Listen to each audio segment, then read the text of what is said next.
Le cerveau menteur. Comment déjouer les pièges de la prise de décision dans son livre Cerveau menteur.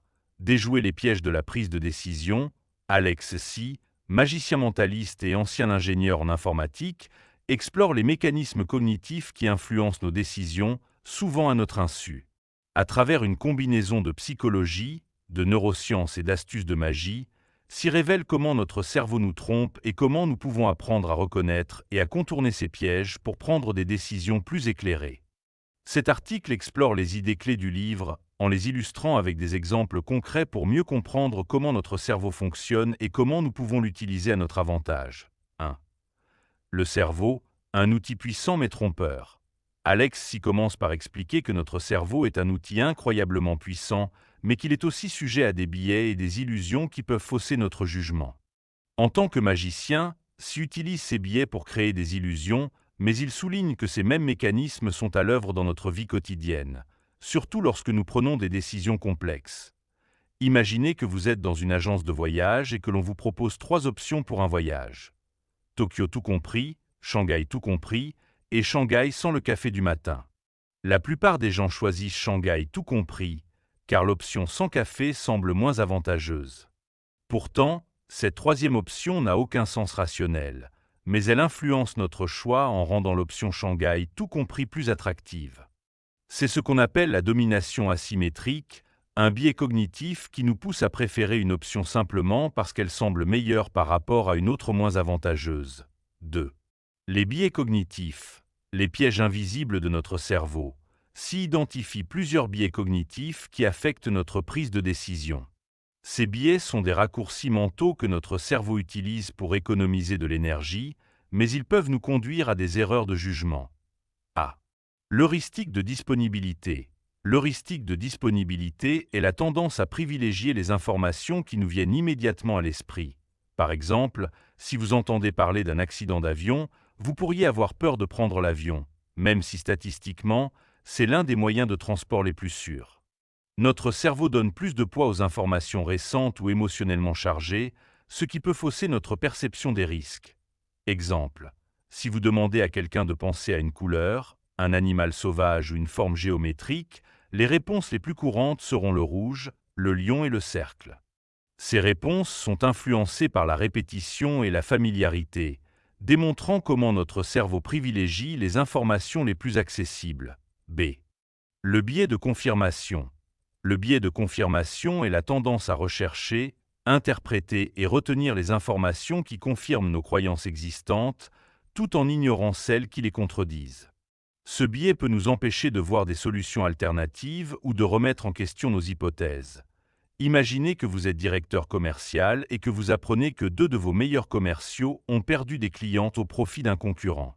Vous pourriez immédiatement conclure que le concurrent a baissé ses prix et décidé de faire de même. Cependant, en creusant davantage, vous pourriez découvrir que les clients ont été perdus à cause d'un manque de suivi ou d'une offre mal adaptée. Le biais de confirmation vous a poussé à sauter à une conclusion sans examiner toutes les possibilités. C. L'aversion à la perte. L'aversion à la perte est la tendance à préférer éviter les pertes plutôt que d'acquérir des gains équivalents.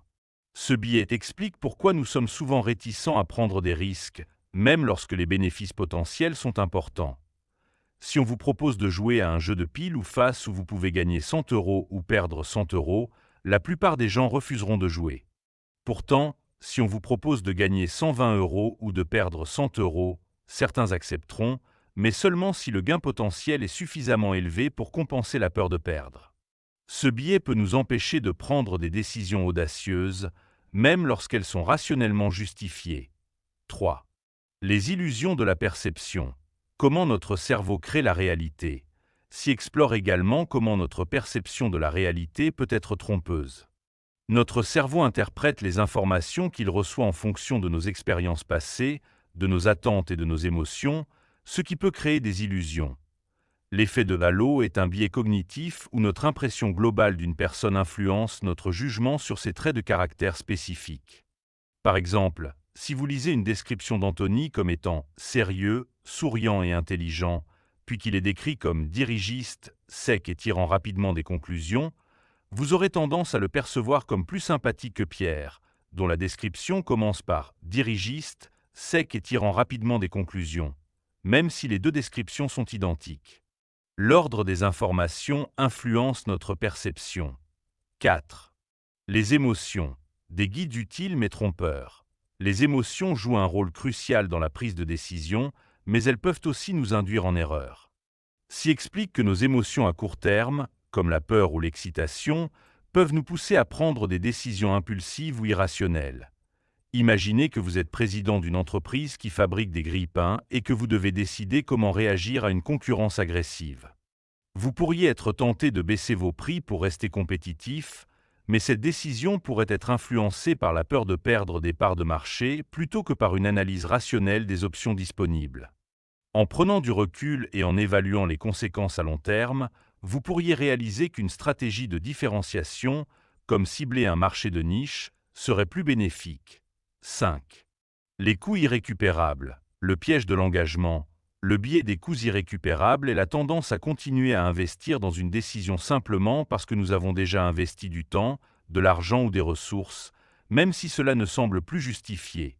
Imaginez que vous avez acheté un billet pour une pièce de théâtre, mais le jour même, la pièce est remplacée par une autre que vous n'aimez pas. Votre billet est non remboursable et vous avez déjà payé pour le transport. La plupart des gens iront quand même au théâtre pour ne pas gâcher leur investissement, même si cela signifie passer une soirée peu agréable. Ce biais nous pousse à continuer dans une voie qui n'est plus bénéfique, simplement parce que nous avons déjà investi. 6. Comment déjouer les pièges de la prise de décision SI propose plusieurs stratégies pour contrecarrer ces biais et prendre des décisions plus rationnelles. A. Multiplier les options. L'une des premières étapes pour éviter les pièges cognitifs est de multiplier les options. En envisageant plusieurs solutions, nous pouvons éviter de nous enfermer dans un cadrage serré et explorer des alternatives que nous n'aurions pas considérées autrement. Si vous envisagez d'acheter un nouveau logiciel pour votre entreprise, demandez-vous ce que vous feriez si ce logiciel n'était pas disponible. Cette question vous pousse à explorer d'autres options et à ne pas vous limiter à la première solution qui vous vient à l'esprit. B. Se confronter à la réalité. Il est essentiel de confronter nos idées et nos hypothèses à la réalité.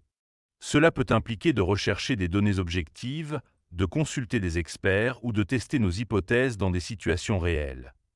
Si vous envisagez de lancer un nouveau produit, faites des tests de marché pour voir comment les clients réagissent. Cela vous permettra de valider ou d'infirmer vos hypothèses avant de vous engager pleinement dans le projet. C. Mettre de la distance. Prendre du recul par rapport à une décision peut nous aider à éviter les pièges des émotions à court terme. S'y suggère d'utiliser des outils comme le 10 octobre 10, où l'on se demande quelles seront les conséquences d'une décision dans 10 minutes, 10 mois et 10 ans. Si vous hésitez à licencier un employé, demandez-vous comment cette décision affectera votre entreprise à court, moyen et long terme. Cela vous aidera à prendre une décision plus équilibrée, en tenant compte des conséquences futures plutôt que de vous laisser guider par l'émotion du moment. D. Utilisez le pré-mortem. Le pré-mortem est une technique où l'on imagine que notre décision a échoué et que l'on cherche à comprendre pourquoi. Cela permet d'identifier les risques potentiels et de les anticiper avant de prendre une décision. Si vous envisagez de lancer une nouvelle campagne marketing, imaginez qu'elle a échoué et demandez-vous pourquoi. Cela vous aidera à identifier les faiblesses de votre plan et à les corriger avant de vous engager. 7. Conclusion. Prendre des décisions éclairées en conclusion. Cerveau Menteur nous rappelle que notre cerveau est un outil puissant, mais qu'il est aussi sujet à des biais et des illusions qui peuvent fausser notre jugement. En comprenant ces mécanismes et en utilisant des stratégies pour les contourner, nous pouvons prendre des décisions plus éclairées et éviter les pièges qui nous guettent.